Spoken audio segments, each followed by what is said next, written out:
Assalamualaikum warahmatullahi wabarakatuh. Nama saya Faira Nahla Overia dari kelas 10D, dan pada hari ini saya akan melakukan praktek seni budaya, yaitu membaca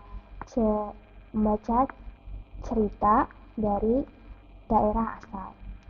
Cerita yang akan saya baca adalah eksistensi Tanjung Lesung atau legenda asal-usulnya Tanjung Lesung yang berada di daerah Banten.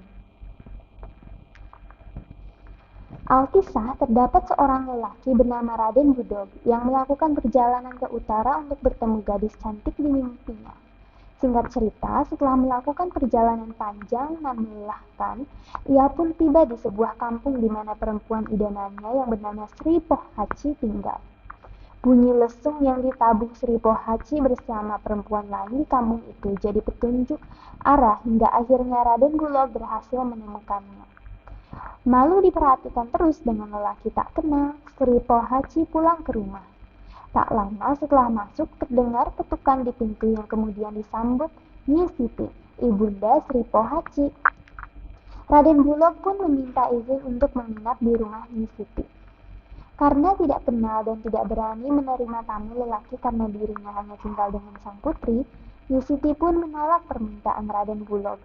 Karenanya, lelaki yang disebut gagah dan berwajah tampan itu tidur di balai-balai dekat rumah Nyi Siti.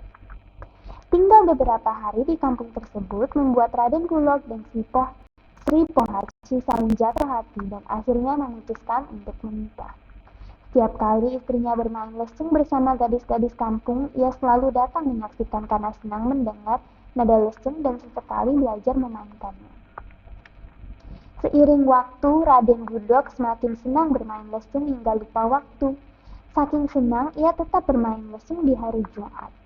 Padahal, istrinya sudah memberitahu bahwa bermain lesung pada hari Jumat sangat dipantangkan. Berkali-kali para tetua kampung pun memperingatkan, Raden Budog tidak menghiraukan. Perilaku Raden Budog semakin menjadi. Ia terus menabuh lesung sambil melompat-lompat kegirangan ke sana kemari bak seekor gutung. Rupanya Raden Budog tidak menyadari jika dirinya memang telah berubah jadi seekor gutung.